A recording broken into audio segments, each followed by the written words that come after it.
Le thème donc qui a été annoncé, c'est le pouvoir de dire non. Alors quel est le rapport avec la paracha? On est dans un texte dans lequel on va parler des mishpatim. Mishpatim, c'est-à-dire les différentes lois sociales qui sont celles qui organisent le peuple juif une fois qu'il sera sur sa terre, et puis de manière plus générale, toutes les différentes lois qui géreront les rapports entre les individus. Donc, dans la paracha précédente, on nous a parlé de la révélation, des 10 paroles, et puis là, on nous dit, donc, veuillez la mishpatim, et voici les lois, shertassim lifnem, que tu placeras devant eux. Et donc, on va commencer à citer un certain nombre de lois liées à différentes situations auxquelles on peut être confronté.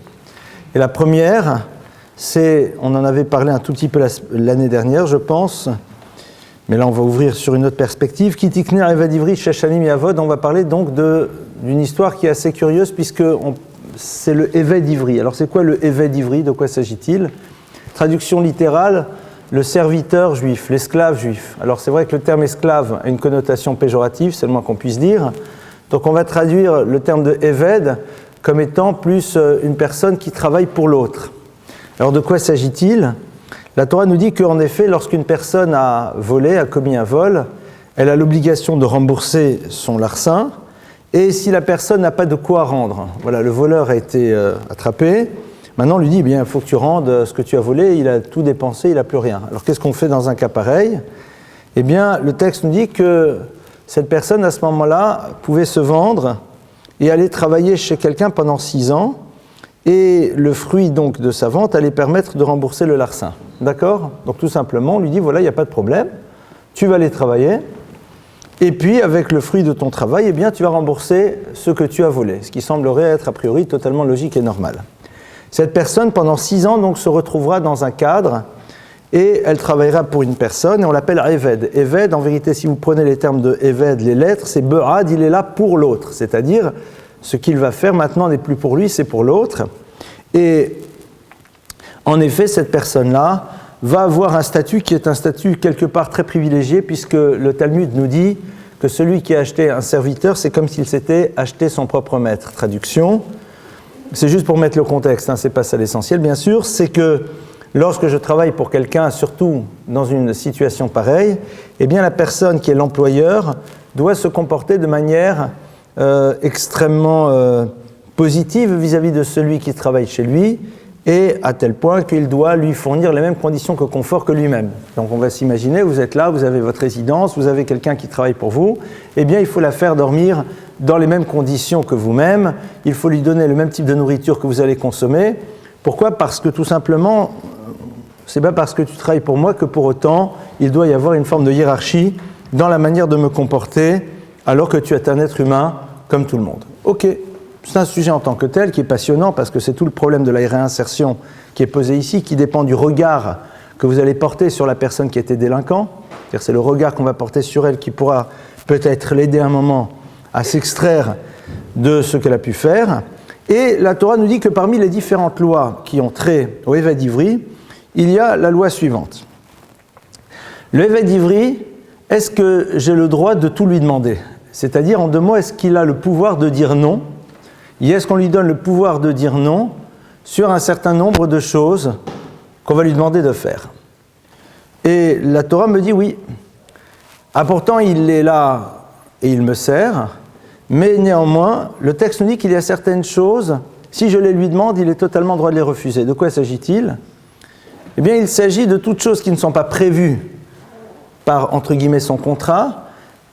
De manière plus large, tout acte qui pourrait lui donner l'impression qu'il est un petit peu une personne de seconde zone. Par exemple, la Torah nous dit que si vous promenez avec votre serviteur, donc c'est-à-dire la personne qui a été payée pour, qui est là pour travailler pour vous, que vous traitez bien, donc d'accord, donc on n'est pas l'esclave avec le fouet du tout, et qu'à un moment on lui dit « Peux-tu, si ça ne te dérange pas, me faire le lacet de mes chaussures? Mes chaussures se sont ouvertes, peux-tu m'attacher le lacet ?» Eh bien, c'est quelque chose, si on lui demande, il peut refuser totalement. À tel point que on n'a pas le droit de le lui demander. On n'a même pas le droit de le lui demander parce qu'on ne veut pas créer une situation dans laquelle il n'aurait pas le pouvoir de dire non. Pourquoi il n'aurait pas ce pouvoir de dire non? De par justement la relation que l'on a ensemble. Qu'on le veuille ou pas, il travaille pour moi au quotidien.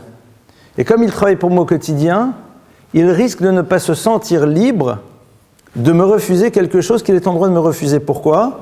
Parce que je n'ai pas été embauché pour te fermer les lacets de chaussures, j'ai été embauché pour faire un certain nombre de travaux qui sont ceux du évêque, ceux du serviteur, mais il y a des limites. Et là, vous allez dire, mais la personne pourrait dire non. La personne pourrait dire non, donc pourquoi la Torah m'interdit-elle à moi, propriétaire, de demander certaines choses à l'autre, puisque lui, de toute façon, pourrait me dire non. Et la Torah me dit, mais non, c'est pas possible. Parce qu'en effet, ce pouvoir de dire non n'existe pas nécessairement chez quelqu'un qui est dans une relation dans laquelle il se sent, lui, dans un état d'enfermement ou d'infériorité. Et donc, le point de départ de notre réflexion va être, est-ce qu'on a toujours le pouvoir de dire non? Est-ce que véritablement on a toujours le pouvoir de dire non? Et comment est-ce qu'on arrive à avoir cette force de dire non? Comment est-ce qu'on fait pour pouvoir refuser et dire à quelqu'un non? Et à quoi ça sert? De ce texte, la Torah pose un principe. Dès le moment où une personne est dans une situation de hiérarchie, c'est-à-dire dès le moment où une personne dépend de toi, eh bien, tu dois savoir que cette personne, de par le principe de la relation, à l'intérieur d'elle-même, aura difficile à te dire non. Pourquoi? Parce que c'est la conséquence de ce refus qui peut lui faire peur. Et donc, pour être dans la continuité de la relation, une personne pourrait dire oui, alors qu'au fond, elle voudrait dire non, mais elle n'en a pas la possibilité. Ce qui donne à l'individu la liberté de dire non, c'est le fait qu'il n'a pas la peur de la conséquence que va générer à l'intérieur de la relation le non qu'il va exprimer. Lorsque nous sommes dans une relation face à face, c'est-à-dire lorsque nous sommes dans une relation dans laquelle je ne me sens pas en danger, une relation que je n'ai pas peur de perdre, alors en effet, je me sens libre de dire non. Parce que la conséquence de ce non ne me fait pas peur. Soit parce que nous sommes dans une vraie relation face à face et ça ne changera rien, soit parce que je suis prêt à assumer la conséquence. C'est-à-dire que je suis dans un état de véritable liberté, je ne suis pas dans une relation de dépendance. La relation de dépendance, ici, elle est définie par quoi? Par la relation entre le propriétaire et l'esclave. Mais de manière beaucoup plus élargie, c'est toutes les relations de dépendance qui peuvent exister dans les relations interpersonnelles. La Torah ici me demande en premier lieu de réfléchir, lorsque je rentre dans un univers de relations, est-ce que cette relation, même si elle a l'air d'être égale, n'est-elle pas, au fond, quelque chose qui est dans le principe de dépendance? Est-ce que je ne suis pas dépendant de l'autre? C'est-à-dire, est-ce que je me sens libre de partir de cette relation sans que ceci m'affecte? Et si je ne me sens pas libre de quitter cette relation parce que ça pourrait m'affecter, alors l'autre ne peut pas créer une situation dans laquelle il va me demander quelque chose que je ne pourrais pas refuser. Et ça, on va voir que c'est au fond quelque chose qui nous concerne énormément. Dans la relation de Éved, dans la relation de l'esclave au maître, que se passe-t-il? L'esclave a été acheté. Il appartient au maître. Pendant 6 ans, il est chez lui. Il ne peut pas le quitter. S'il veut le quitter, il est obligé de payer une somme pour pouvoir racheter sa liberté. Donc au fond, c'est pas possible, puisqu'il n'a pas cet argent. Donc, qu'est-ce qui se passe? Quitter, il ne peut pas quitter. Dire non, mais s'il dit non, qu'est-ce qui va se passer? Il a peur qu'à un moment, le quotidien de la relation change. Il a peur que le regard que va porter sur lui le maître soit différent. Et que donc, au fond, il supporte la conséquence de quelque chose qui est totalement légitime, puisqu'il n'est pas dans le devoir de répondre oui à des choses de ce type. C'est pour cela que la Torah me dit, tu n'as pas le droit de lui demander. La Torah me dit, toi, en tant que propriétaire, tu ne peux pas demander à l'autre quelque chose qu'il ne pourrait te refuser. Même si dans l'absolu, il peut prononcer les mots, mais la conséquence qu'il imagine est déjà suffisante pour l'empêcher de le dire. Ah, mais tu vas me dire, mais c'est son problème, pourquoi il s'imagine des choses pareilles? La Torah me dit, mais tu n'en sais rien. Dans la mesure où tu es dans un doute quelconque, eh bien, c'est quelque chose qui est interdit. Il y a ici un principe fondamental qui est le suivant, c'est que pour la Torah, la valeur d'un oui dépend de la capacité de dire non. Or, comme l'autre risque de ne jamais pouvoir me dire non, parce qu'il a peur de la conséquence, même si c'est le fruit de son imaginaire, la Torah m'interdit de lui demander quelque chose. Donc on ne peut pas dire, dit la Torah, à quelqu'un, mais si tu voulais, tu pouvais refuser. Si tu voulais, tu aurais pu me dire non. Donc puisque tu ne m'as pas dit non, c'est que tu étais d'accord. Donc qu'est-ce que tu me veux maintenant ? Vous le voyez souvent dans le monde des relations, dans lequel on va faire le reproche à l'autre de nous avoir demandé quelque chose auquel on a accepté, mais après on dit, mais au fond, j'aurais jamais voulu te dire oui. Mais alors pourquoi tu ne m'as pas dit non ? Tu pouvais le faire, tu es un être libre. Je ne suis pas libre parce que dans mon imaginaire, au moment où tu me le demandais, j'avais peur de la conséquence du non. Et comme j'ai peur de la conséquence du non, alors je n'ose pas te le dire. Sur la base de ça, il y a un principe donc fondamental. C'est qu'une relation ne peut véritablement exister que dans la mesure où nous savons que l'autre se sent totalement libre de refuser ce que nous lui demanderons et qu'il sait que ça n'aura aucune incidence au niveau de la relation. Si l'autre a peur que c'est une incidence, alors soit on n'est pas dans une vraie relation, soit on n'a pas le droit de lui demander. Vous le savez très bien. Souvent, on sait que, d'ailleurs cette expression, il ne peut pas me le refuser. Il ne peut pas me le refuser. Pourquoi il ne peut pas me le refuser ? Parce que dans sa tête, il a peur d'une conséquence. Même si moi, je sais très bien que cette conséquence, je ne la mettrai jamais en place. C'est tout le problème de la dimension de perversion, même si le mot est fort, qui peut exister dans une relation entre deux êtres. Comment est-ce qu'on fait pour donner à l'autre le pouvoir de dire non ? Eh bien, règle numéro 1, c'est de lui montrer qu'il en a le droit et que ça ne changera rien. Où est-ce qu'on voit cette chose-là ?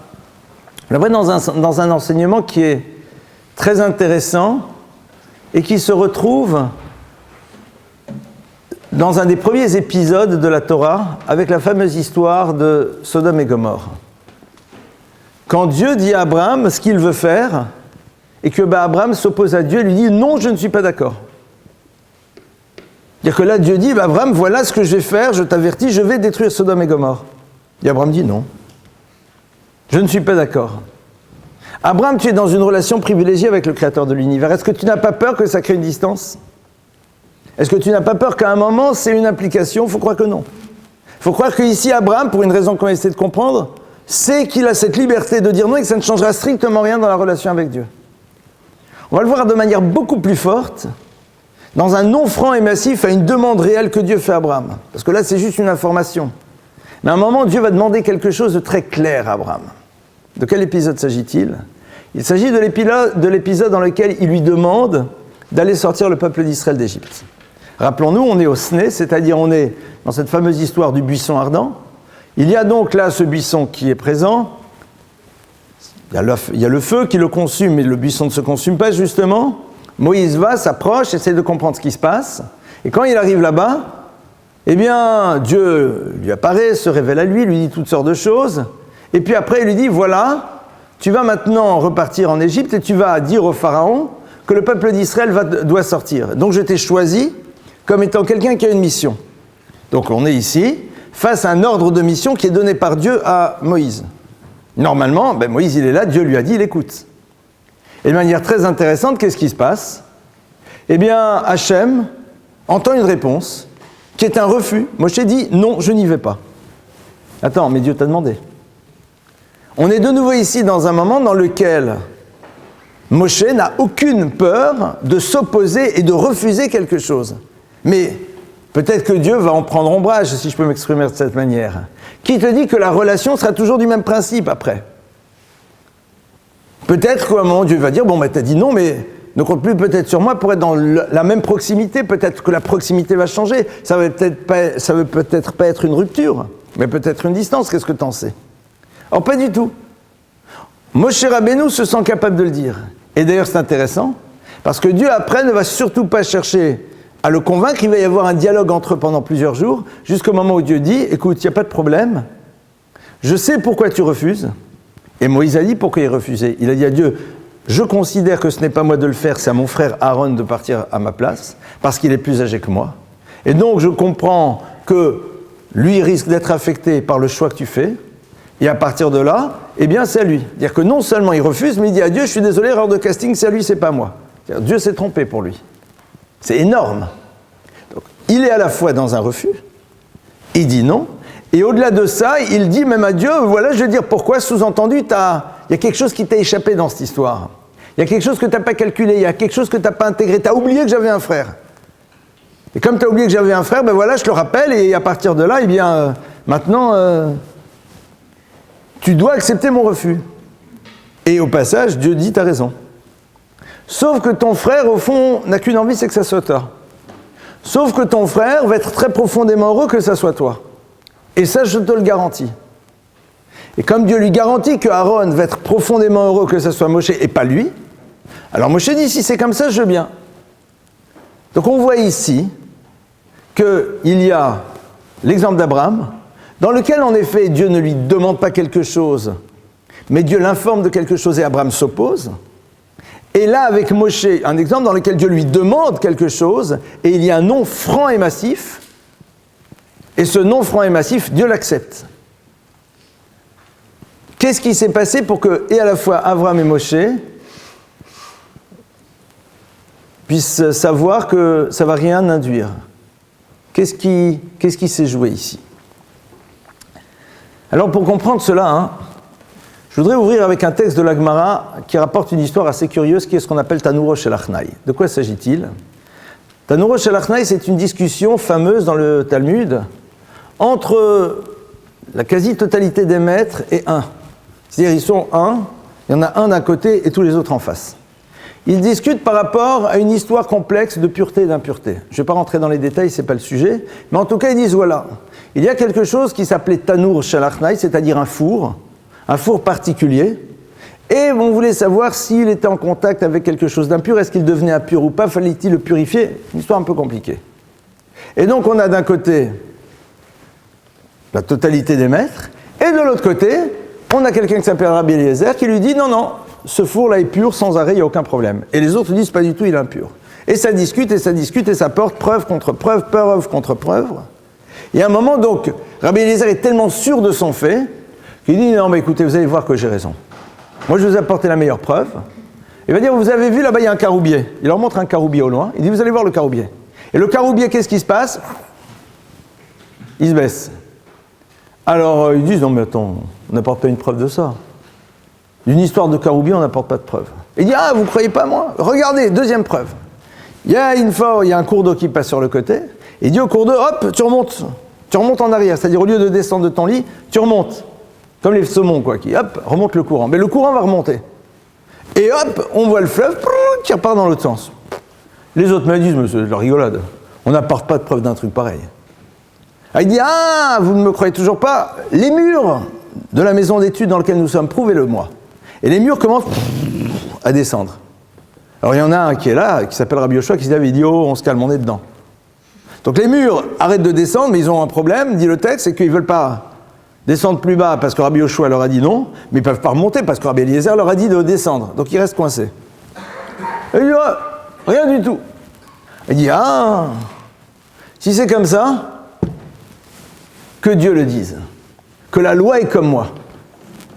Et à ce moment-là, il y a ce qu'on appelle une voix céleste. Alors, je suis incapable de vous dire ce que ça veut dire. Mais en tout cas, il y a une voix céleste qui apparaît et que les maîtres entendent et qui disent « Non, mais attendez, mais la loi est comme lui, comme Rabbi Eliezer, qui est un seul contre tous. » Et les maîtres du Talmud, à ce moment-là, se tournent vers le ciel et disent « Non, mais attends, tu te moques de nous, quoi. Lo bashamaimi, ta Torah n'est pas au ciel. Maintenant, elle est chez nous. Et dans ta Torah, tu as dit qu'en cas de doute, et si on ne sait pas véritablement arriver à des conclusions à travers des preuves et des contre-preuves, on va d'après la majorité, nous sommes la majorité, donc c'est impur. » Oh. Il y a une forme d'opposition claire et nette à la parole de Dieu. Ils disent, mais attends, qu'est-ce que tu nous racontes, toi? Dieu dit, mais attendez, c'est comme ça. Ils disent, rien du tout. Non. Non, c'est comme moi j'ai dit. Attends, c'est Dieu quand même qui te parle, il parle de Torah. La Gemara continue et nous dit que, Pagash Eliyahu Hanavi. Alors il y a un maître qui après rencontre le prophète Élie au marché comme ça. Il dit, nous, qu'est-ce que Dieu faisait à ce moment-là? Ça a été quoi la réaction de Dieu? C'est quoi la réaction du créateur de l'univers? Il dit à Dieu, à ce moment-là, il commence à rire. Et il dit, Nitzruni, Bani, Nitzruni, mes enfants m'ont vaincu, mes enfants ont gagné. Ce texte-là, il est bien sûr passionnant parce qu'il y a énormément de choses à analyser dans le texte. On va s'arrêter juste sur un point. Sur la liberté que se sont donnés à nouveau les maîtres de s'opposer à la parole de Dieu et de dire non. Le pouvoir de dire non. Dieu dit, mais attendez, c'est comme ça. Ils disent, non, c'est pas comme ça. C'est encore pire. Parce que dans l'histoire d'Abraham, qu'est-ce qui s'est passé? Dieu l'a informé, Abraham dit, je suis pas d'accord. Ok. Et ça dialogue. Dans l'histoire de Moïse, Dieu lui dit, je te donne une mission. Moïse dit, j'en veux pas. Il est hors de question. Non, je refuse. Et Dieu après lui dit, non, t'as raison, mais bon, Aaron est d'accord, donc tu peux y aller. Ah bon, d'accord, j'y vais. Là, c'est pire. C'est que les maîtres du Talmud ont entendu une voix céleste leur dire, au niveau de la loi, là, on est dans un problème de halakha. C'est même pas que genre je veux pas ta mission ou alors je suis pas d'accord avec ce que tu veux faire.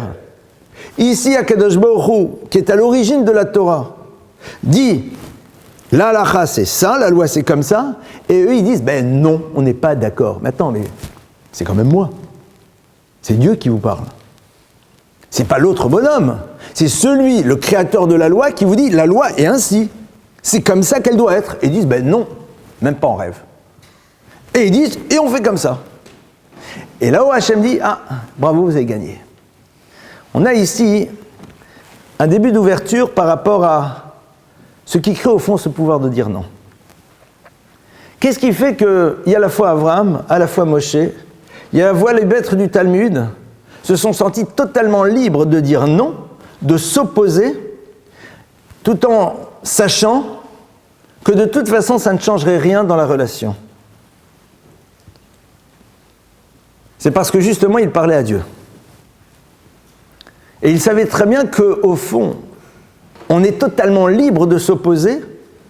Ce n'est pas parce qu'à un moment, on est dans le refus, que ce refus doit changer quoi que ce soit à l'intérieur de la relation. C'est-à-dire qu'il n'y a pas d'enjeu à l'intérieur du refus. Si la relation existe, elle existe. Le fait qu'à un moment, je m'oppose et je refuse ce que tu me demandes, n'est pas quelque chose qui a un rapport avec la relation. Parce qu'une relation ne dépend pas de la capacité que j'ai à un moment, de par cette relation-là, de t'imposer quelque chose. La relation ne peut rien imposer, strictement rien. Et ça, c'est le préambule. C'est-à-dire, si tu considères que parce qu'il y a relation, à un moment, il y a une forme de pouvoir, alors en effet, tu n'as plus le pouvoir de dire non.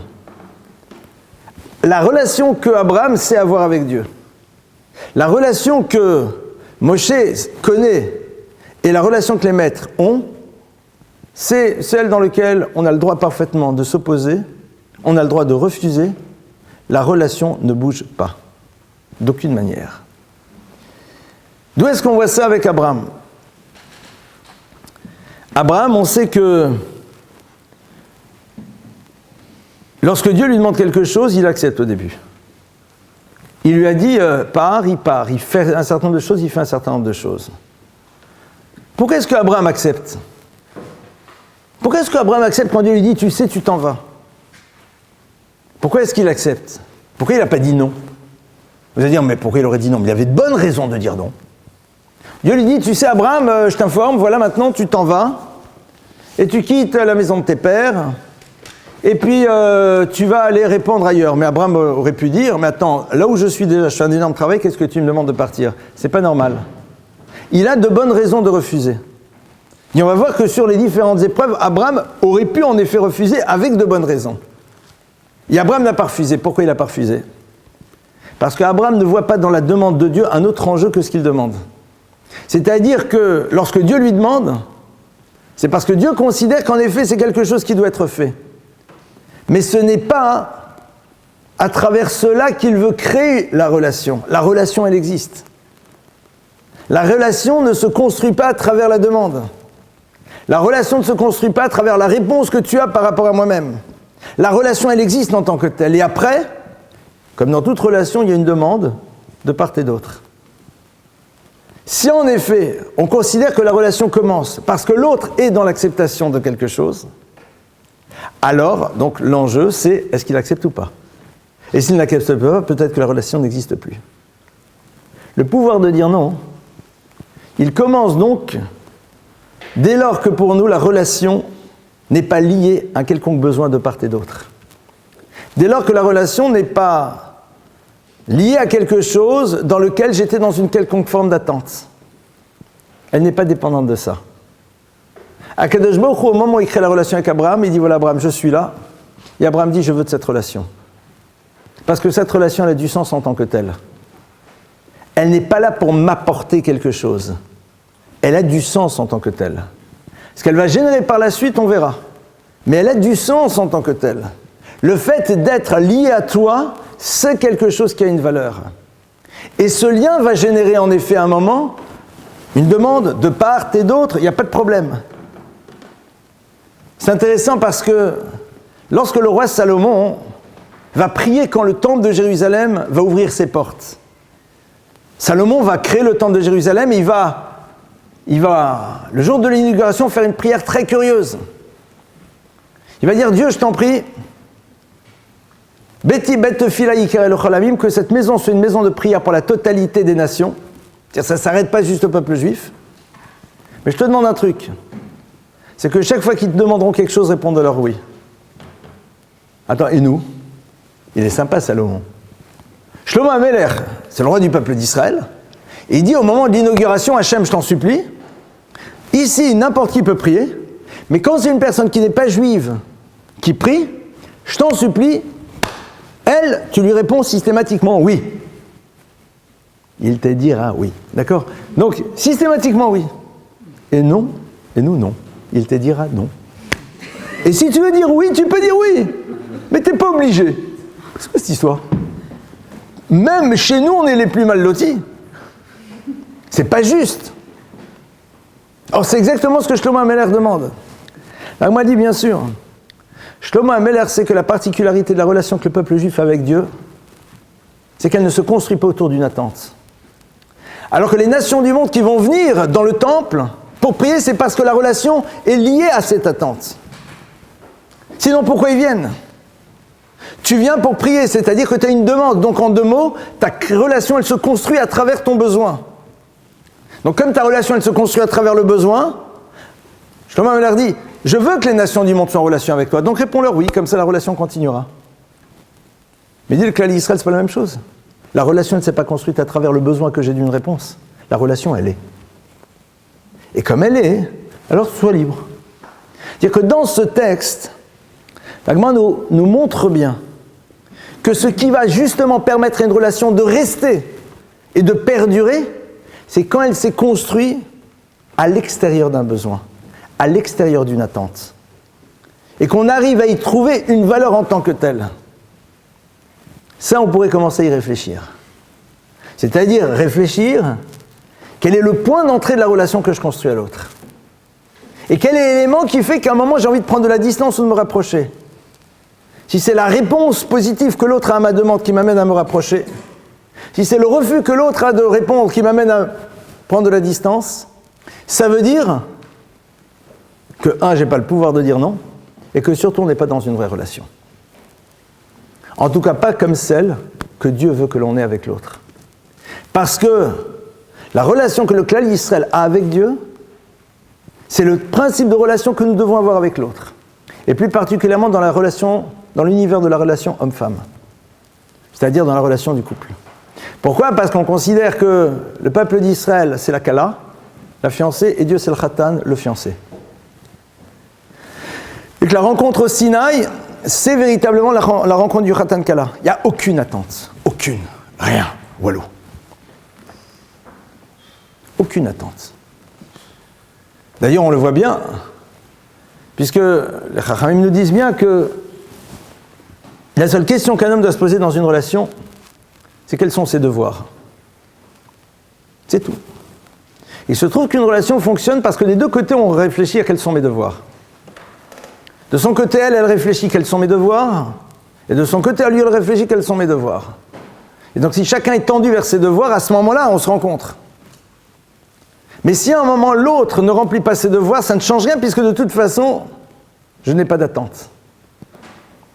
Parce que si j'ai une attente, donc la relation, elle s'est construite autour de ce besoin.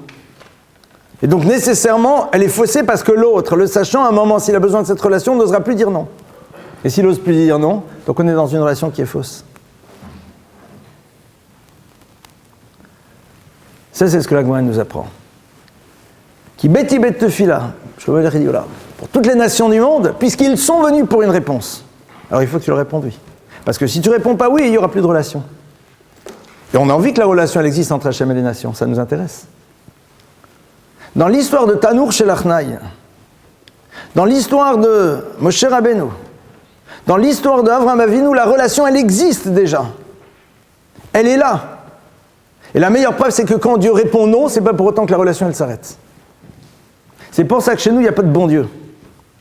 Parce que si chez nous existait le bon Dieu, ça voudrait dire que c'est seulement si Dieu est bon qu'on accepte la relation. C'est qu'on attend de lui qu'il soit bon. On n'attend rien. La relation, elle est. Et après, on voit comment elle se construit. Et on voit en effet qu'est-ce que Dieu a envie de nous donner. Il y a des gens qui disent, mais attendez, Dieu n'a pas donné, donc pourquoi vous voulez que je fasse des mitzvot ? Ça n'a aucun rapport. C'est pas du business. C'est pour ça que certains s'empêchent en effet de transgresser, parce que quand il y a des choses positives qui viennent à mon bien, il dit si je dis à un moment à Dieu non, il risque à un moment de plus me donner ce qu'il me donne. Donc je continue. C'est ridicule. Ça n'a pas de sens. La meilleure preuve, c'est que tu peux dire non à Dieu, c'est pas pour autant qu'il ne te donnera pas encore. Parce que son obligation de te donner n'est pas contingente au fait que toi tu ne lui donnes pas. Maintenant, toi en ne lui donnant pas, à un moment tu peux générer quelque chose dans ta vie. C'est-à-dire quelque chose que tu construis toi-même qui va faire qu'à un moment les choses peuvent poser des problèmes. Mais ce n'est pas une forme de système de « ah ben tu veux pas donc tu n'auras pas ». On a vu que la valeur de dire non, elle est liée à la capacité de dire oui. D'accord ? C'est ce que la Gemara nous apprend à propos donc de la relation du Eved. La relation du serviteur à son maître. Alors l'idée c'est de réfléchir vis-à-vis de qui j'ai le pouvoir de dire non. Et regardez, on peut dire non facilement à qui ? À nos parents. Très intéressant. On a tous dit non un jour à nos parents. Pourquoi ? Parce que de manière générale, c'est pas valable systématiquement, mais au plus profond de lui-même, l'individu sait que le parent continuera à lui donner même s'il a dit non. Donc comme on sait que de toute façon, le devoir du parent ne changera pas, même si de mon côté j'ai refusé, donc je me sens libre. Parce que j'ai une certitude que la relation n'est pas contingente parce qu'elle est. Elle n'est pas dépendante d'eux. Intéressant. Et quand un enfant ne se sent pas capable de dire non à ses parents, ça veut dire que ses parents lui ont transmis très tôt qu'il ne serait parent que si lui répond positivement à leur demande. C'est tout sauf une relation de parent-enfant. Les parents qui fonctionnent comme ça n'auront jamais de vraie relation avec leurs enfants. Les conjoints qui fonctionnent comme ça n'auront jamais une vraie relation de conjugalité. Jamais. C'est pas possible. Si dès le moment où je ne réponds pas oui, à ce moment-là, la relation change, alors je dis c'est bon, maintenant je vais recevoir. Mais t'es dans le monde du business. Ça aurait pu être n'importe qui. Il se trouve que c'est cette personne. Mais avec n'importe qui, ça aurait pu marcher. C'est pour ça que parfois il y a des personnes qui sont insupportables à l'intérieur de la relation, pour être sûr que la relation elle existe par elle-même. C'est un peu bête de vérifier de cette manière. Mais parfois c'est ce que les gens font. C'est ce que les gens font. Comment est-ce qu'on fait pour soi-même se sentir capable de dire non ? De manière très simple. On a vu que dire non, c'est possible que dans la mesure où la relation elle existe en dehors de la demande. Mais elle doit exister aussi en dehors de la peur que j'ai de la disparition de celle-ci. Pour pouvoir dire non, il faut décider que je n'ai pas besoin de l'autre. Mais que l'autre est un élément indispensable dans ma vie. Vous allez me dire comment ça fonctionne. J'ai pas besoin de l'autre, mais l'autre est un élément indispensable. Ça veut dire que sans l'autre, je peux aussi construire une histoire. Mais dès le moment où l'autre est là, je sais qu'il est un élément indispensable parce qu'il va me permettre de développer quelque chose de plus élevé. À partir du moment où tu es là, il y a quelque chose à faire. Et si tu n'es pas là, il y a aussi quelque chose à faire. À partir du moment où tu es là, il y a quelque chose à faire. Et si tu es là, s'il n'est pas, il y a aussi quelque chose à faire, il n'y a aucun problème. Mais si tu es là, alors faisons. Mais si tu n'es pas là, je peux faire aussi. Ça dépend énormément de l'éducation des parents. C'est vrai que c'est compliqué d'installer ça, parce que parfois on s'habitue, on a des systèmes qui sont mis en place. Donc l'idée, ça serait quoi? Pour pouvoir dire non, il faut d'abord savoir qu'est-ce que je peux faire seul. C'est-à-dire, qu'est-ce que je peux faire moi, tout seul dans la vie? Et comment je peux remplir mes besoins et mes manques juste à travers moi-même? Comment est-ce qu'on arrive à faire ça?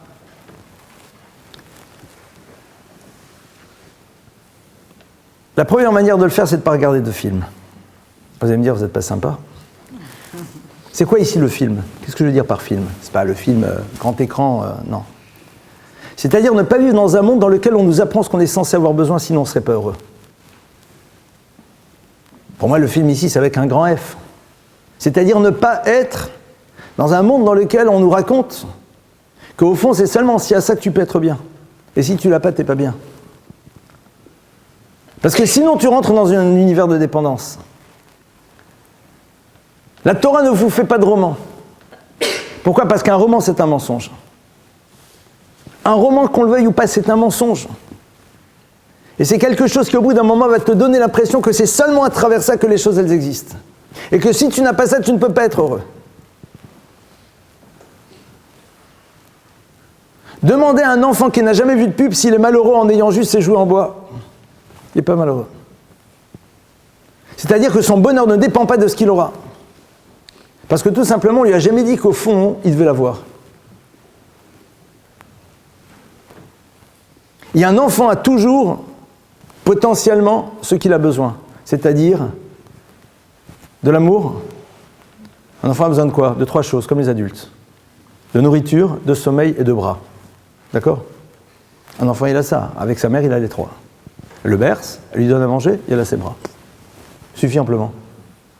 Parce que les bras, c'est l'affection. Sommeil, ben, tu as besoin de te danser. Sommeil, c'est quoi? C'est pouvoir te sentir serein et te laisser aller. Et nourriture, ben, avoir de quoi vivre. Avec ces 3 choses-là, on est bien. Le reste, tu le crées toi-même.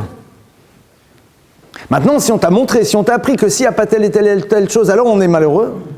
Mais là, tu en as besoin, donc tu deviens dépendant. Et qui peut maintenant te donner ça? C'est l'autre. Donc l'autre, maintenant, devient l'origine de ton bien-être. Puisqu'il devient l'origine de ton bien-être, donc dans la relation, tu ne peux plus lui dire non, parce qu'il risque de partir. Qu'est-ce qui fait qu'une relation, elle peut bien se créer? C'est quand tu t'es nourri sans la relation. C'est-à-dire quand tu arrives et que tu as grandi dans un monde dans lequel, eh bien tout simplement, l'autre t'a nourri, mais parce qu'il n'y avait aucune forme de... Il n'y avait pas de besoin, il n'y avait pas d'attente. La présence de l'autre te nourrissait, tout simplement. À partir du moment où tu étais nourri de quelque chose, tu n'es pas donc dans un besoin, puisque tu n'es pas dans un besoin. Donc, mais là, la relation, elle a une valeur en tant que telle. Ce n'est pas le besoin qui est à l'origine d'eux. C'est pour ça que la Gemara, elle te dit, tu dois te marier à un âge précis. Tu peux te marier après. Pour te dire, n'attends pas d'être dans un besoin de l'autre pour pouvoir construire. À un moment, on doit construire. La relation, elle a du sens en tant que telle. Elle n'est pas là pour combler. Aujourd'hui, on dit, non, je suis très bien comme ça. Ben, bonjour les dégâts par la suite. Parce que tu dois être capable de dire, je suis très bien comme ça, mais je décide de créer la relation. Mais si tu dis, non, tant que je suis très bien, donc l'autre n'est pas une nécessité, le jour où l'autre devient une nécessité, j'y vais. Ce jour-là, tu ne pourras plus jamais dire non. Les Chachamim, c'est pas qu'ils n'ont pas voulu de romantisme. C'est qu'ils ont voulu justement des constructions pérennes dans l'univers des relations. Kné le Chachaver et un ami. Non, je suis bien seul, c'est sûr. Mais un ami, c'est fondamental. C'est pas le besoin de parler à l'autre qui doit créer la relation. Pourquoi tu me parles? Ben parce que j'ai besoin de te parler. Ah. C'est-à-dire que la relation, elle est liée à un besoin. Si elle est liée à un besoin, donc ça y est, c'est terminé. Tu vas me demander quelque chose, je ne pourrais plus dire non. Pourquoi? Parce que j'ai peur que tu ne puisses plus remplir ce besoin. L'univers des films, avec un grand F, l'univers de la littérature, l'univers de tout ça, nous a dit que non, pas du tout. En vérité, si tu n'as pas ça, c'est que tu es très malheureux. Excusez-moi, je ne suis pas malheureux. Je ne suis pas malheureux. Et c'est le pouvoir de dire non à tout. Dire non au gars qui dit, mais venez travailler plus, parce que comme ça, vous allez gagner plus d'argent. Pourquoi?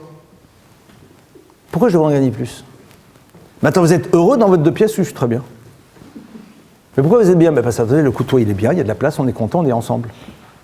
Non mais attends, regarde, c'est pas vrai, tu peux pas être heureux. Regarde dans tous les livres, dans tous les films, dans toutes les études, on a dit que non. Alors je peux être objectivement, en effet, dans un besoin technique, mais si c'est pas ça. Comment mais vous avez jamais été jusqu'au... Vous avez jamais vécu l'expérience, donc comment... Mais, c'est marqué où qu'il faut la vivre? Qui a dit que j'en ai besoin? Si elle se présente à moi et que je la vis, c'est génial. Vous êtes dans un endroit et vous rêvez de vivre quelque chose parce que pour vous c'est fondamental. Et si vous ne le vivez pas, vous avez l'impression qu'il vous manquerait quelque chose. Vous devenez dépendant de toutes les demandes des autres. Vous voulez venir vous asseoir à notre table, parler de ceci, faites cela, n'importe quoi. Pourquoi? Parce que j'ai besoin de quelque chose, il n'y a que toi qui peux me le donner. On s'enferme les uns les autres.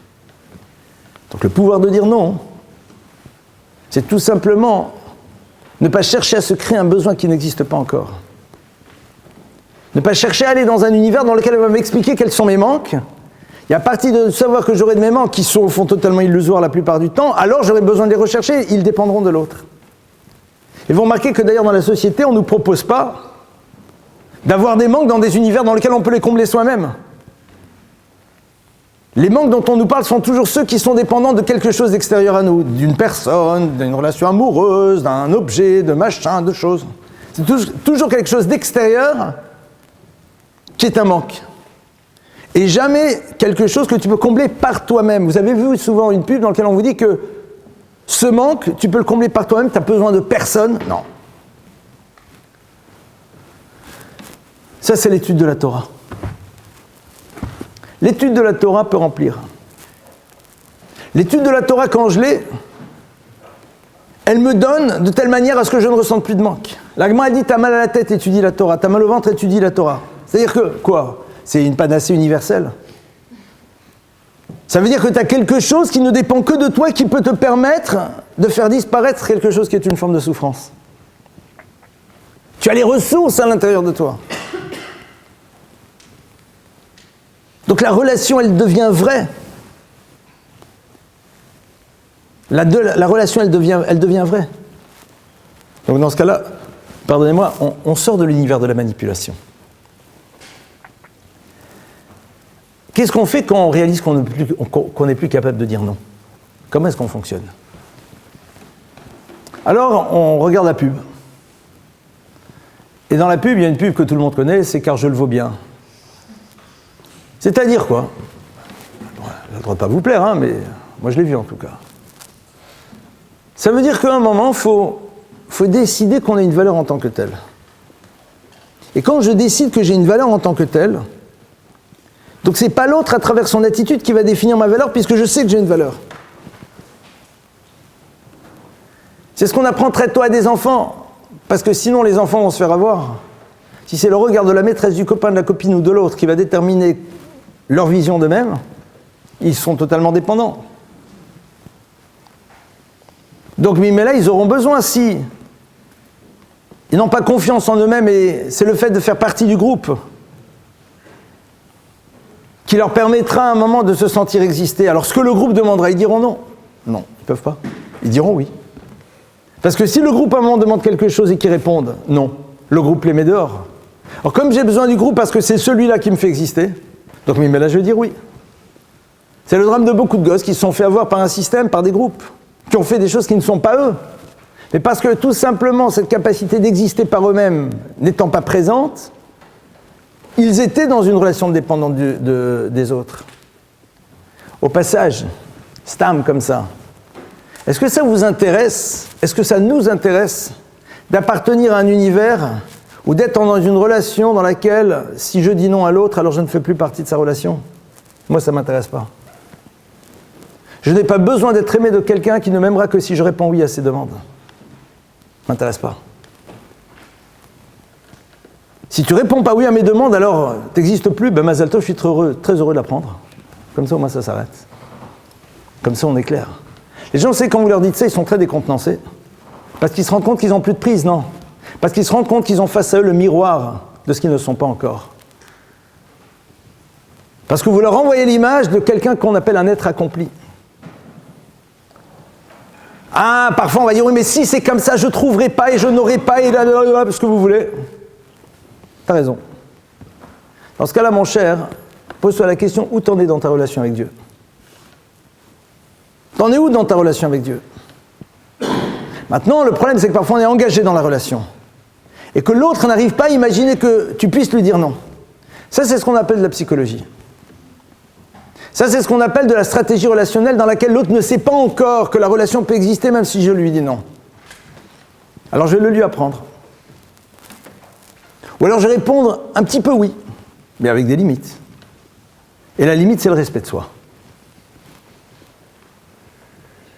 Pourquoi les garçons aujourd'hui, ils jouent avec le fait que les filles, elles ont envie de se marier parce qu'elles veulent avoir des enfants? Quelque part, ça se fait pas.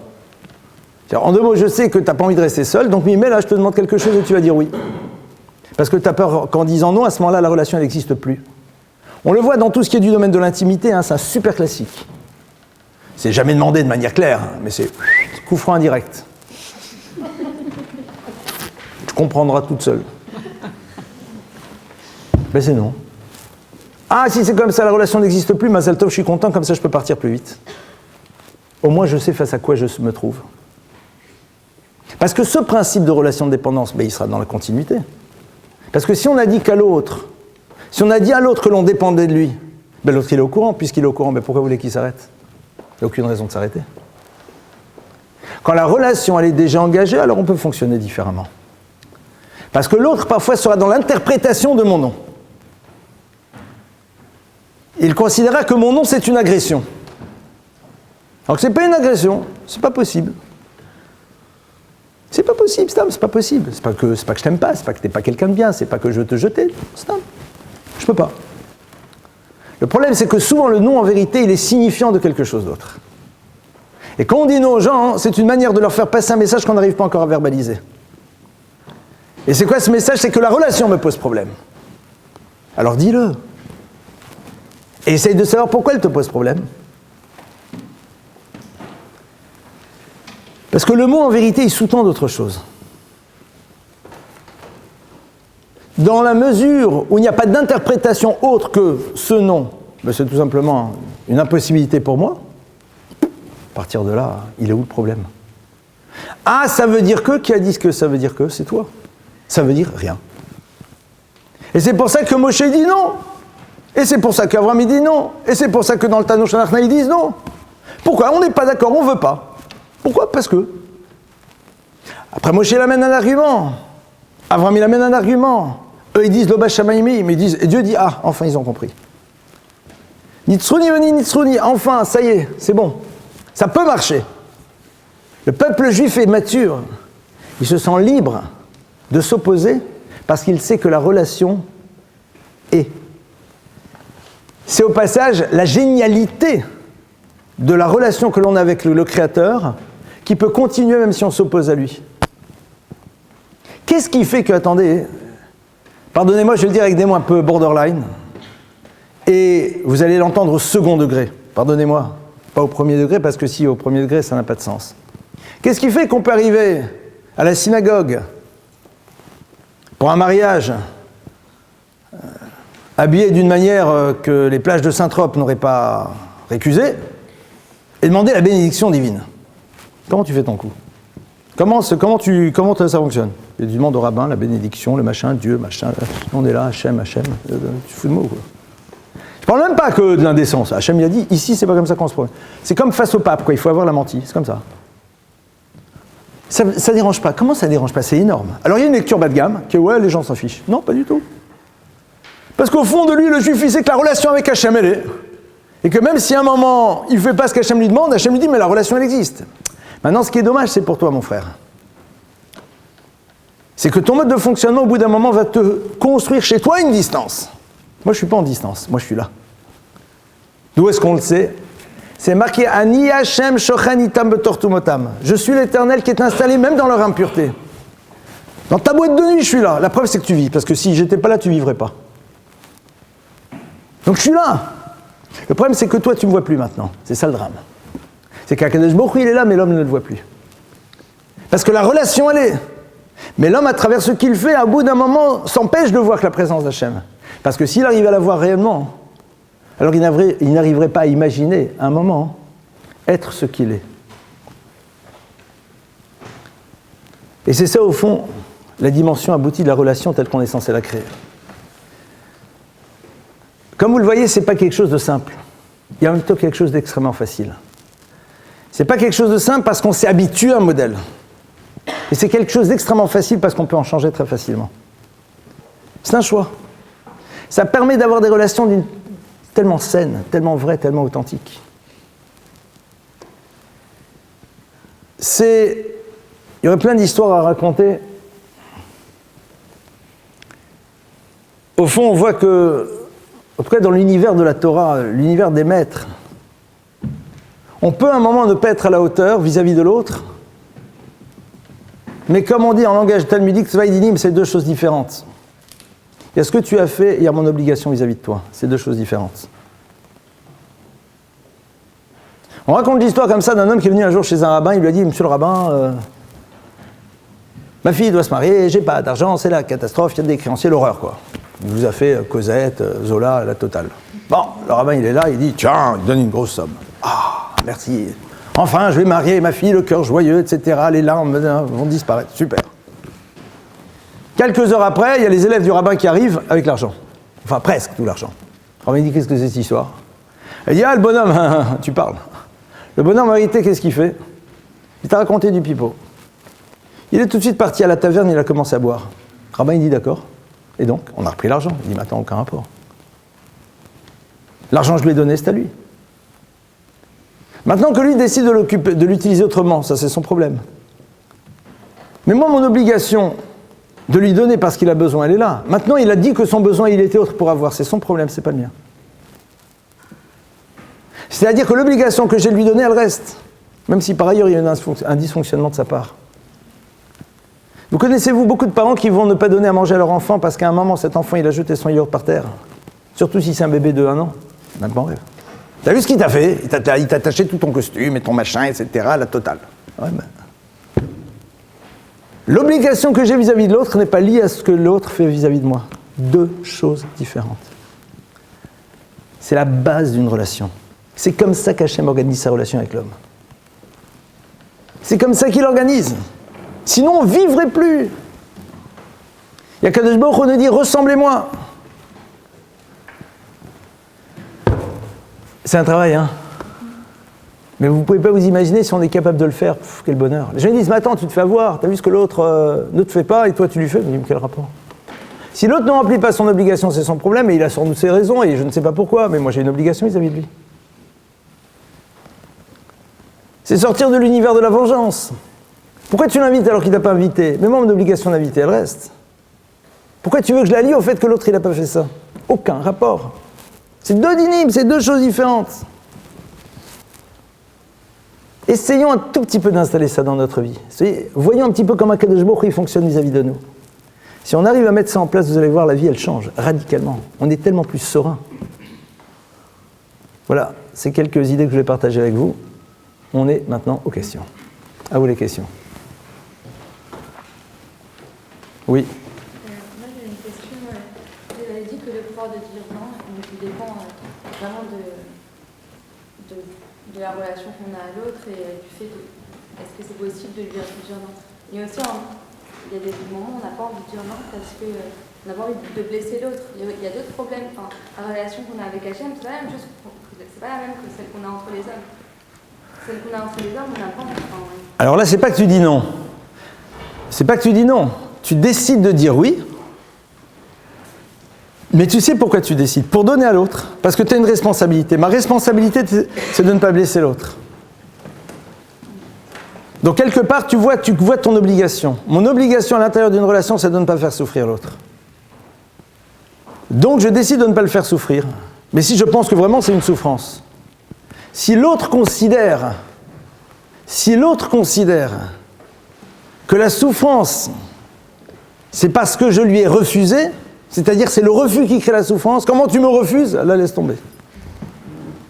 Maintenant, si l'autre considère que c'est cette chose-là qui pour lui est symbole d'une souffrance, et que cette chose-là, il n'y a que toi qui peux lui donner, personne. Alors dans ce cas-là, en effet, tu as le droit de dire oui. Mais tu sais pourquoi tu le fais. Dans la mesure où toi-même, tu ne te trahis pas. Dans la mesure où toi-même, tu ne te trahis pas. Si à un moment qu'il y a quelque chose qui te dérange, et que c'est quelque chose qui fait que tu te trahis, c'est quelque chose qui fait qu'à un moment, toi-même, tu t'amoindris, alors là, c'est plus possible. Attention, pas au niveau de l'orgueil, au niveau de ton identité spirituelle. Je ne parle pas au niveau de l'orgueil, au niveau de ton identité spirituelle. C'est pour ça qu'on a la halakha. Parce que parfois, il y a quelqu'un qui dit, non mais si je le refuse, alors il va se sentir blessé. Oui, mais la halakha, elle te dit, tu peux pas. C'est pas possible, comme ça. Donc toi, en vérité, si la halakha te dit oui, tu dis oui, mais la halakha, elle te dit non. Et quand la halakha, elle est là, elle te dit les choses, elle te les dit. Nous disons, non, attendez, je vais le faire la peine, on s'en fout. La halakha, elle dit, c'est pas possible, c'est pas possible. Donc si c'est pas possible, c'est pas possible. C'est clair? Autre question? Oui, vas-y. Vous avez dit donc qu'il n'y a pas de relation, il n'y a pas d'attente qu'on doit avoir envers Hachem, mais il y a plein de moments je ne sais pas si c'est tiré exactement de la Torah, mais il y a plein de moments où on nous dit, par exemple, si on respecte les parents, notre vie elle va être allongée. Enfin, il y a des relations de causalité quand même entre ce qu'on fait et ce qui se passe après. C'est pas la même chose. C'est pas que tu es dans une attente. Parce que même si ça se passe pas, ça change rien pour toi. C'est Shlomo Ameler. Attends, il y a marqué, j'ai demandé, Dieu l'a dit non. Tu sais qu'un acte va générer quelque chose. Mais si cette chose n'est pas générée par cet acte au niveau de la mitzvah, ça ne te dérange pas. C'est ce qu'on appelle faire la mitzvah lishma. Tu l'as fait parce que c'est ton obligation.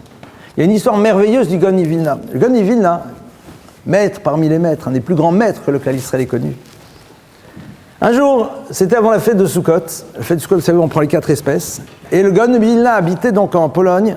Et là-bas, en Pologne, comme vous le savez, les cédras, le hétrog, ça ne pousse pas sur tous les arbres, ça ne pousse pas même du tout. Et donc, les hétrogim, c'était de l'import. Il fallait partir, les importer, venir les chercher de très loin. Et donc, chaque année, c'était un peu l'angoisse. Est-ce qu'on allait trouver un hétrog ou pas? Et une année, dans tout Vilna, on ne trouve pas des hétrogim. On les cherche partout, il n'y a pas. Ils ne sont pas arrivés, pas de livraison, rien. Bon.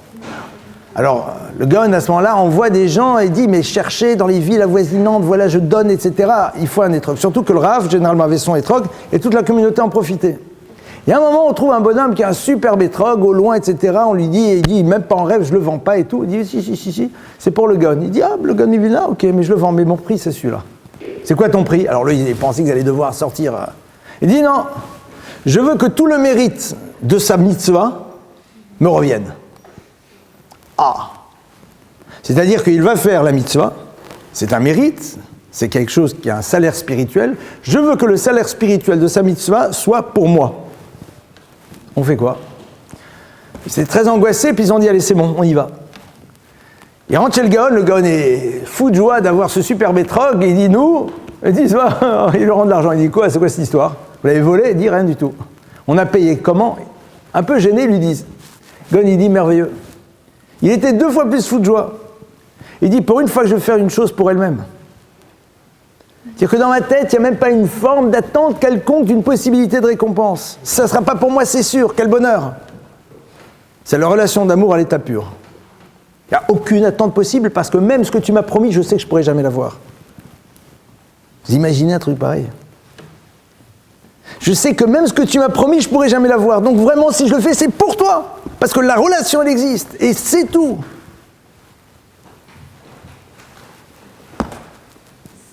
Pourquoi est-ce que dans la vie, il faut dire merci? Pas pour l'autre. Parce que dans l'absolu, je n'ai pas besoin de ton merci. Ton merci, il est important pour toi. Pour que toi, tu réalises en disant merci ce que tu as reçu de l'autre et que tu prennes conscience de la valeur de l'autre. Mais le merci, il n'est pas pour la personne qui écoute.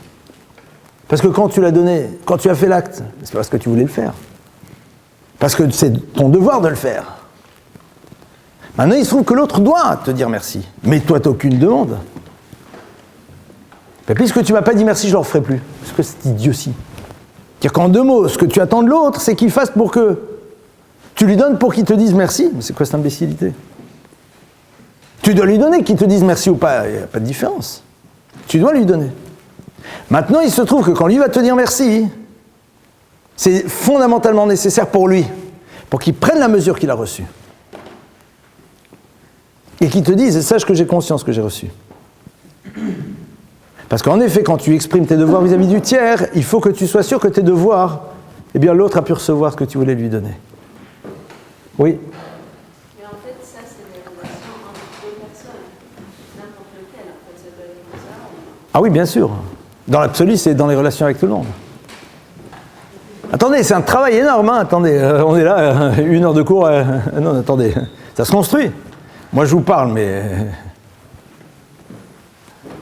Le dire, c'est simple. Mais ça existe, par exemple, parents-enfants. Il y a encore. Il y a encore. Et encore. Mais en fait, ça doit être. C'est comme ça que ça devrait être. Parce que nous, ce qu'on attend de nos enfants, c'est pas pour nous, c'est parce que ça va leur être nécessaire pour leur vie. Mais c'est pas pour toi. Moi, j'ai pas besoin que le gosse il me dise merci. Si j'ai besoin qu'il me dise merci, je suis dépendant, ça y est, c'est mort, il n'y a plus de relation. C'est-à-dire que c'est son merci qui me fait exister en tant que parent. Mais c'est dramatique. Tu sais que t'es parent. Mais tu sais que c'est fondamental pour lui, parce que lui a besoin de prendre conscience pour pas qu'il devienne un égoïste. Il doit réaliser qu'il a reçu. Et comme un jour il se trouvera avec quelqu'un qui n'est pas suffisamment construit pour l'instant, et en lui disant merci, il lui dira « Sache que tu as une place dans ma vie parce que tu m'as donné. » Parce que l'autre a peut-être un doute qu'il a une place. Vous considérez en fait qu'il n'y a aucune relation de subordination, parce que Dieu, normalement, il est censé être au-dessus, représenter l'autorité, les parents, c'est pareil. Dans le travail, on a forcément des liens hiérarchiques avec les gens. Donc, qu'est-ce que vous faites de ça, de cette notion de... C'est quand même censé être de la subordination. Mais tu es subordonné à l'autre par rapport à une fonction particulière.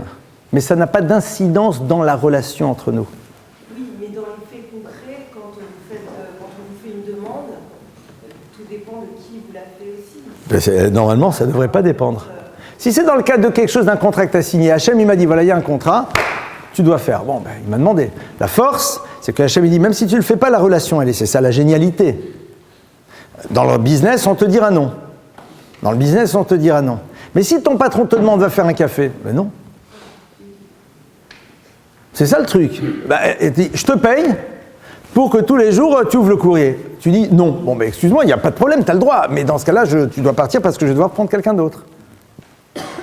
Donc là, de facto, c'est une subordination parce que tout simplement, l'autre te donne quelque chose que tu acceptes de recevoir et en échange duquel tu dois lui fournir telle chose, telle prestation. D'accord ? Mais au-delà de... Oui, mais et c'est ça qui est génial. C'est-à-dire que la Torah dit attention, cette relation de subordination qui est liée au fait que l'autre me demande et me paye pour et moi je dois le faire parce qu'il m'a payé pour, ne doit rien changer dans la relation humaine. Vous savez, c'est ça la génialité de l'étude. Quand vous allez à la yeshiva, quand vous allez dans la maison d'études, et qu'il y a parfois des gens qui viennent d'un peu partout étudier, vous êtes autour d'une table, tu peux avoir le cordonnier à gauche, le patron de qui tu veux à droite, le machin, etc., etc. On est tous, il n'y a rien, aucun rapport. On est tous au même niveau. Et l'autre, tu lui casses la figure dans l'étude, en lui montrant qu'il n'a rien compris, alors qu'à l'extérieur, il est ton patron. Et moi, j'ai vu des choses pareilles. Des gens qui travaillaient avec des gens. C'était le patron, quand ils étudiaient, le gars, il disait à son patron, mais t'as rien compris ? Attends, je suis le patron. Non, on est dans l'étude, il n'y a pas de subordination, il n'y a rien. S'il ne se sent pas capable de dire à l'autre, mais attends, t'as rien compris, c'est qu'il y a un problème. Alors, il peut le dire autrement, parce que parfois les gens aiment bien qu'on utilise, mais en dehors des formes, on s'en fiche. Mais comme, malheureusement, c'est quelque chose qui se construit, pour ne pas arriver à un système dans lequel il y a ce qu'on appelle aujourd'hui, comment ça s'appelle dans le monde de l'entreprise ? Le harcèlement moral et autres, alors on interdit. Normalement, le harcèlement moral, il ne doit pas exister. Parce que le lien de subordination n'est là que par rapport à la fonction que tu dois remplir, c'est tout. Mais dans un univers où malheureusement les gens n'ont pas lu la Torah, et la Torah sait que l'individu, avant d'arriver à ça, mais il va falloir qu'il fasse un travail, alors bloque les trucs, il dit attention, il y a une relation de subordination, ça t'empêche de demander à l'autre quelque chose qui ne pourrait pas te refuser. Alors que dans le contrat, c'est pas là. Tarla, ça veut dire quoi? Que dans ton contrat, il est marqué que tu ouvres le courrier, il n'y a pas marqué que tu fais le café, tu ne fais pas le café. Si maintenant le patron il te fait aussi le café, alors tu peux lui faire le café. Si c'est implicitement dans le contrat, c'est possible. Parce que tout le monde sait que courrier égale aussi le café. D'accord. Mais sinon, c'est pas possible. Dans la réalité concrète, c'est très difficile. C'est comme ça. Bah oui, t'as raison. C'est très difficile même de faire la part des choses et de savoir si on est en droit de nous demander ou pas et de mesurer. C'est ce qu'elle a dit, c'est ce que la réponse que je donnais. À quel moment tu te trahis? À quel moment tu ne te respectes plus lui-même? À quel moment tu te dis, si ça n'avait pas été lui, j'aurais dit non? Si tu te dis, moi, il m'arrive de temps en temps de demander quelque chose à des gens. Il m'arrive de demander à des gens que je connais, voilà, est-ce que tu as une voiture? Parce que je dois voyager, ma voiture, elle est bien, mais pour faire Paris et ses environs et pas plus. Je ne peux pas le demander à des gens dont je sais qu'ils ne pourront pas me dire non. Je ne peux pas.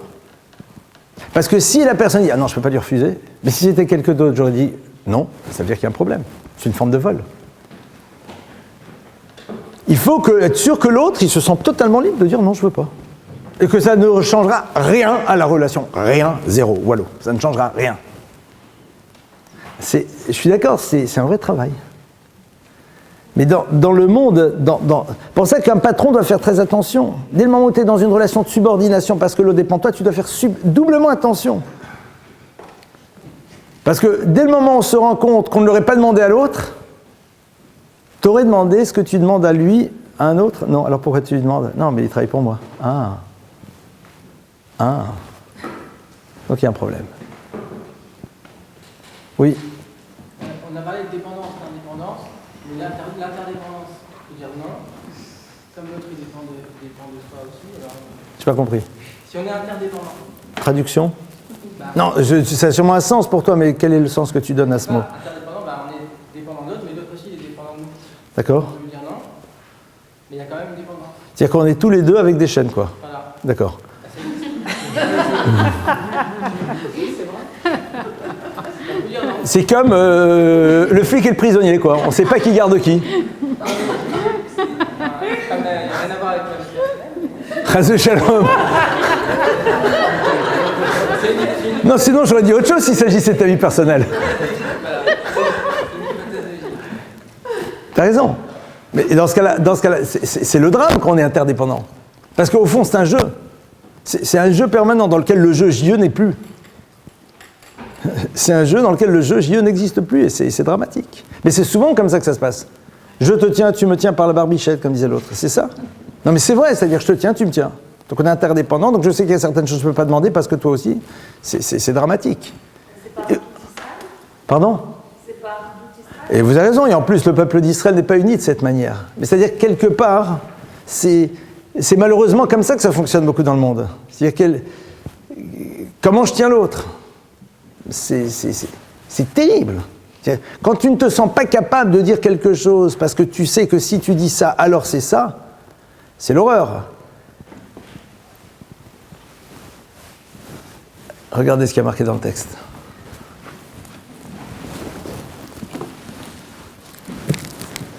C'est marqué comme ça. David Ameler, il dit la chose suivante. Vayomer David el Gad. David dit à Gad, Tsar li meod, les choses sont difficiles. Ni plana beyad Hashem. Il demande de tomber dans les mains de Dieu. Qui rabim rachamav, parce que lui est miséricordieux. Ou biad adam alepola, mais que je ne tombe pas dans les mains de l'homme. C'est sûr. David Ameler, il a compris ça aussi. Il a compris que malheureusement, on vit dans un monde dans lequel ça fonctionne de cette manière. Et c'est terrible. Il y a un problème de Emouna. Il y a un problème de Emouna. Derrière, il y a un problème de foi. Mais c'est pas simple. Quand tu te trahis, c'est plus possible. Quand tu te trahis, c'est plus possible. C'est plus possible. C'est ce qu'ils appellent symboliquement promotion canapé. C'est-à-dire, quand tu te trahis, non, mais c'est symboliquement, c'est-à-dire c'est dès le moment où tu sens que tu te trahis, c'est plus possible. C'est impossible. Quand on ne se trahit pas encore, on dit, bon ben, malheureusement, je suis obligé de jouer le jeu. Mais à un moment, il faut se regarder et dire, attends, mais est-ce que ça c'est moi? Est-ce que j'en suis réduit à ça? Il y a un moment où c'est plus possible. Ah, mais si c'est comme ça, ben tant pis. Si ça c'est le prix à payer, je ne le paye pas. Et il y a un moment où c'est ça. C'est un moment, si c'est ça le prix à payer, on ne paye pas. On ne paye pas. Tant pis. Ah, mais ça ne marchera pas. C'est idéal. Alors c'est où la limite de la trahison? C'est où la limite de l'absence de respect de soi-même? Et ça, chacun, il sait où il en est par rapport à lui-même. Il n'y a pas de règle, il n'y a pas toi, elle, lui, moi. Chacun d'entre nous sait. Il y a un moment, on doit se dire non. Et parfois, c'est une fois qu'on est passé par là qu'on réalise que ce n'est pas possible. Parfois, c'est quand on a passé cette expérience d'être dépendant et d'avoir cédé à la demande de l'autre, quelle qu'elle soit, donne-moi le listing, j'en sais rien. Et c'est là on dit, mais attends, mais je me suis trahi. Ah, mais si je ne trahis pas une deuxième fois, ben c'est pas grave. Parfois, c'est l'expérience de la trahison qui, quelque part, nous reconnecte à notre dimension élevée. Il y a une bara incroyable. La Gemara, elle dit comme ça. Il y avait un homme, il s'appelait Yosef Meshita. Quand les Romains sont rentrés dans le temple de Jérusalem, c'est un juif. Et ils lui disent, vas-y, toi tu rentres en premier dans le Saint des Saints, vas-y, profane et prends ce que tu veux. Et il dit, j'y vais. Vous imaginez le truc. Devant le Saint des Saints, les armées romaines sont là, on demande à un juif, tu y vas, et il y va, et tranquille, et je profane. Il rentre dans le Saint des Saints, il voit la menorah, il voit le candélabre en or. Prends ça. Il ressort avec le candélabre en or, non, tout va bien. Il ressort avec le candélabre en or, et il dit, voilà, c'est pour moi. Et on lui dit, oh, on se calme, pas un truc pareil pour toi. Ça, c'est pas pour toi. Mais rentre, tu peux prendre autre chose. À ce moment-là, il dit, je rentre plus. Il dit, pourquoi tu rentres plus? Il dit, l'odaishi chastiet bori pamachat. Il dit, je viens maintenant de réaliser que j'ai mis en colère mon Créateur, c'est-à-dire que quelque part, j'ai méprisé mon Créateur, je le fais plus une deuxième fois. Ils lui ont dit, tu rentres pas, on te tue. Il dit, tuez-moi, et on le tue. Et la Gemara nous dit, yeshadam shekone olamo b'shachat. Il y a quelqu'un qui en un instant acquiert la totalité de son monde futur, c'est entre autres Yosef Meshita. Qu'est-ce qui s'est passé? Il a vécu une expérience. Et au moment où il a vécu cette expérience, il a réalisé qu'il y avait quelque chose qui n'allait pas. Alors l'Agman et le Chazal nous expliquent qu'en plus il est rentré dans le Saint des Saints, donc il a touché à quelque chose qui est du domaine de la sainteté. Il a repris contact avec lui-même. Mais il y a des expériences que l'on va dans la vie dans lesquelles on se trahit. Au moment où on s'est trahi, on se dit c'est pas possible, c'est pas moi. Et quelque part, cette expérience, elle est le support de quelque chose. Il y a à ce moment-là, ce qui était pour nous avant impossible, possible devient possible. Parfois, c'est à travers ce genre de choses qu'on réalise qu'il y a des choses qui sont plus possibles. Cette Gemara, elle est incroyable. C'est-à-dire qu'à un moment, il dit, si c'est comme ça, c'est plus mon problème. Il était totalement indépendant. Il est dans l'indépendance la plus totale. Ils disent, mais si c'est comme ça, on te tue. Si c'est comme ça, on te vire. Si c'est comme ça, on te licencie. Si c'est comme ça, t'es plus mon copain. Si c'est comme ça, t'es plus ma copine. Si c'est comme ça, on se parle plus, c'est pas grave. C'est pas grave. L'odaishi chasti. Je me suis déjà trahi une fois. Et au moment où je me trahis, je réalise en vérité que je ne suis pas ce que j'ai fait. Et qu'il y a des choses qu'on ne peut pas faire. Et que si c'est au prix de la relation, c'est pas grave, parce que cette relation-là, au fond, ne m'intéresse plus. C'est pour ça que... Et c'est à ce moment-là, un instant, et c'est à ce moment-là où justement, connaît Olamo, c'est-à-dire que c'est à ce moment-là, on réouvre un univers.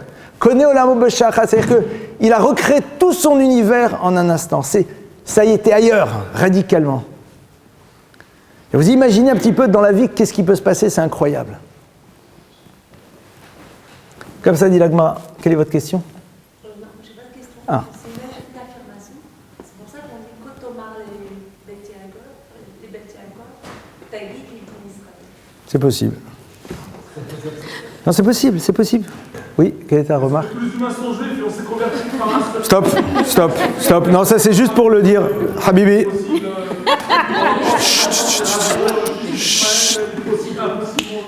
Rabbi, c'est une remarque, c'est pas une question. Il n'y a aucun problème. Il y a aucun. Chut. Non, je ne veux pas ce soir. Ça, c'est pas une question, on en parlera après.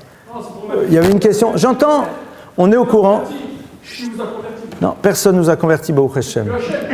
C'est sûr. Mais j'espère bien, sinon ça serait dommage. Quelle est ta question? Non, rassure-toi. Il n'y a que Akadosh Baruch Hu dans le monde. Oui. Chut. Dernière question.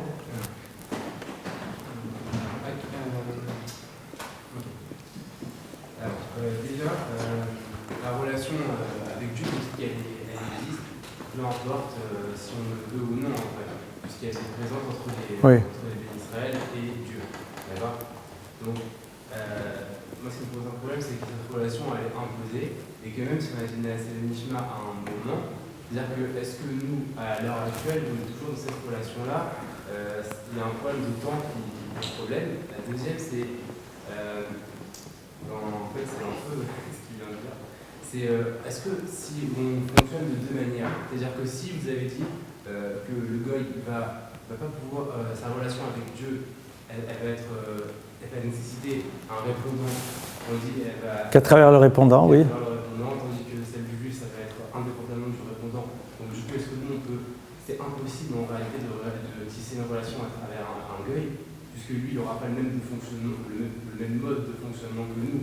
Donc ça va... C'est la raison pour laquelle on ne peut pas créer un couple mixte, c'est sûr. Non, je parle même pas de couple mixte, là, je parle même de relations dans le travail. Mais c'est ce qu'on appelle les limites des relations avec l'égoïsme, c'est sûr. Il y a un moment, il y a une limite. Chut, un instant, je réponds. Tu as raison, mais je réponds. Ça ne te dérange pas, d'accord? C'est exactement ce qu'on appelle les limites de la relation. La limite, c'est pas genre, je veux pas de toi, c'est que c'est à un moment, structurellement parlant, il y a quelque chose qui...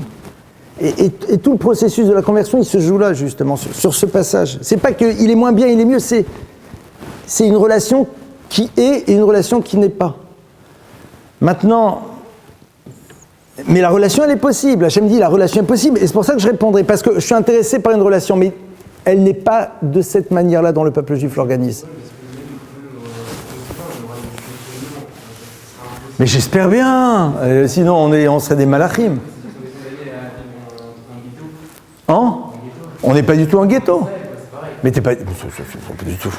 On n'est pas en ghetto. C'est ce qu'on appelle, en vérité, ce qu'il faut, c'est la coexistence. Coexister. Lui, il existe et moi, j'existe. Et on existe côte à côte. Mais tu as ton existence, il a son existence. Et on est dans une relation de proximité. Maintenant, sur la première question que tu poses, tu as le droit de dire que tu m'aimes pas. Mais c'est pas pour autant que je t'aime pas. C'est-à-dire que toi, tu dis, il y a une relation au moment du Sinaï, mais tu as le droit, depuis le Sinaï, de dire que ça ne t'intéresse plus. Mais c'est pas parce que toi, tu es dans le déni de la relation qu'Akadosh Baruch Hu l'a fait disparaître. C'est ça que la Gemara dit, Israël, Shechata Israelou. Un juif qui a fauté reste juif. C'est quoi un juif qui a fauté? C'est pas genre, il a fait des fautes, alors, ça veut dire quoi? Ça veut dire que tout simplement, Akadosh Baruch Hu lui dit, tu peux faire ce que tu veux, la relation vis-à-vis de toi, elle reste. Le Baal Yidar, Mimenu Nidar, dit la Gemara, pour que même le plus éloigné ne soit pas à un moment pensé que la relation n'existe plus. La relation, elle existe. Dans l'univers de la Kabbalah, c'est là où on rentre dans ce que l'on appelle Nitzotzot Hakdusha, c'est-à-dire les étincelles de sainteté qui sont toujours présentes chez le juif, quels que soient les actes qu'il a pu faire. Parce que justement, cette étincelle-là, elle est l'expression de l'amour qu'a Hachem vis-à-vis du clan Israël, point. De manière définitive et absolue. Mais juste pour prolonger ce que tu dis, par rapport au fait que en fait, le processus d'exclusion, en fait, c'est une auto-exclusion. C'est-à-dire que lorsque moi je vais décider de rompre la chaîne, avec moi qui va décider de manière consciente, en rentrant dans un autre mode. C'est-à-dire vraiment, je vais exclure totalement à travers une relation avec une non-juive. Tu vas t'exclure un instant. Tu vas t'exclure. Acteur de cette séparation. Mais tu as le droit de faire ce que tu veux. Non, bien sûr que oui, j'ai le droit de faire ce que je veux, mais c'est comme si j'avais décidé de fonctionner autrement. Mais tu ne peux pas m'interdire de t'aimer, c'est tout. Ça, c'est la seule chose que tu ne peux pas faire. Et dans l'autre sens, il y a cette phrase, et c'est là-dessus que je veux conclure. Betzalel Rakover, tout le monde a lu ce texte, pas rescapé justement du ghetto de Varsovie. Un texte incroyable dans lequel il dit à Dieu, mais pourquoi on s'est pris tellement dans la figure? Il dit Hachem, tu sais, tout t'appartient, tout. Il y a une chose qui ne t'appartiendra jamais. Ce qui ne t'appartiendra jamais, c'est le fait que je continue à avoir la liberté de continuer à croire en toi. Point. C'est tout. Parce que ça, c'est Akadosh Baruch Hu vis-à-vis de nous et nous vis-à-vis de lui. Ça, là-dessus, cette liberté, elle est pleine et entière. Elle est pleine et entière. Pardon ? Et voilà. Et ça, c'est ta liberté. De la même manière qu'Hachem a la liberté de continuer à t'aimer, et ce, quelle que soit l'attitude que tu as vis-à-vis de lui. C'est tout. Vas-y, mais... Alors, en fait, si Dieu il a une relation de devoir vis-à-vis de nous, Et Ouais. nous, en fait, parce que c'est une relation qui est parfaite, D'accord. donc il y a une relation que vis-à-vis de dehors. Alors pourquoi est-ce qu'il va y avoir des notions de caparote, c'est-à-dire à travers, entre guillemets, des trucs dans certaines souffrances, on va s'expliquer. Ou alors est-ce que c'est une notion chrétienne? Alors, je rentre. Alors, je vais finir avec ta question parce qu'après, il est déjà un peu tard, donc par rapport aux gens, on arrête. Mais le devoir d'Hachem, il est vis-à-vis de nous. Soit. Maintenant, quand quelqu'un faute, on dit qu'il y a des choses qui sont là pour expier. Mais c'est pas... On paye rien à Dieu. C'est pas des indulgences. On n'est pas dans l'achat d'indulgences. C'est que l'homme a généré chez lui quelque chose, il y a qu'Akadosh Baruch Hu lui dit, pour que ce que tu as généré chez toi disparaisse, voilà ce qu'il faut faire. C'est tout simplement ce qu'on a marqué, Magdim refoua la makassé. C'est le médicament qui est l'avant le mal. L'homme décide de se faire du mal, Hachem dit, si tu veux enlever l'impact que tu t'es fait toi-même, voilà ce que tu dois faire. C'est tout. À la semaine prochaine. Juste...